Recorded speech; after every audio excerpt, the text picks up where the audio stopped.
is my new book, Triumph, and so it's the third book in my Dr. Grordbort series. So Dr. Grordbort's is like this retro science fiction universe that I created a few years back, and I've been writing sort of stories for it and building the universe over the last sort of 6 or 7 years since we first brought it to Comic-Con. And and this is the latest book, which I've really focused on this guy, Lord Cockswain, who's kind of an idiot in space. He's a buffoon, he's a moron, he's a racist, he's a homophobe, it's not a heroic story, but it is sort of classic adventure in space, but with a moron at the helm. It's basically dickheadism in space, is the way I kind of think of it.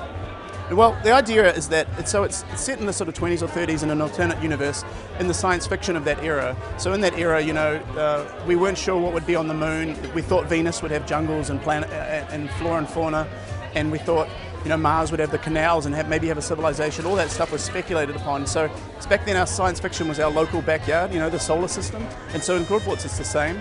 So, but here the British Empire has gone into space first, and it's colonizing Venus. So taking over, and, you know, of course, bringing Church of England and cricket and everything else to the godless heathens of Venus and sorting them out.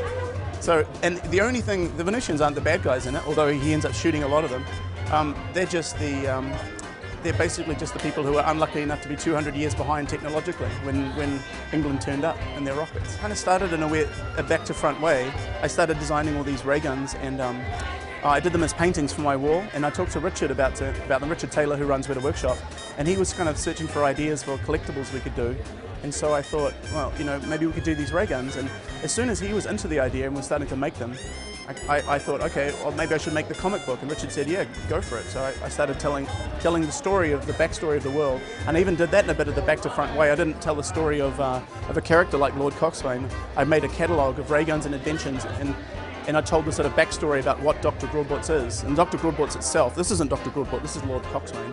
But Dr. Grordbort is basically a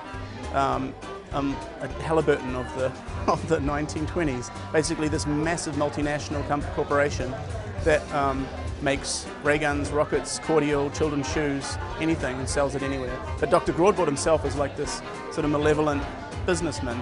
He's just a sociopath as well, except he's actually the bad guy in the whole story, I suppose.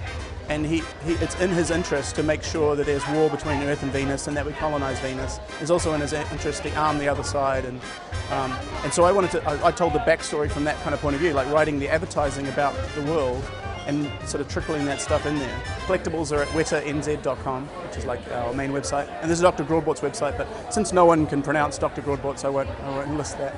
But yeah, on our website, it has all the collectibles, and there's art prints and all this kind of stuff.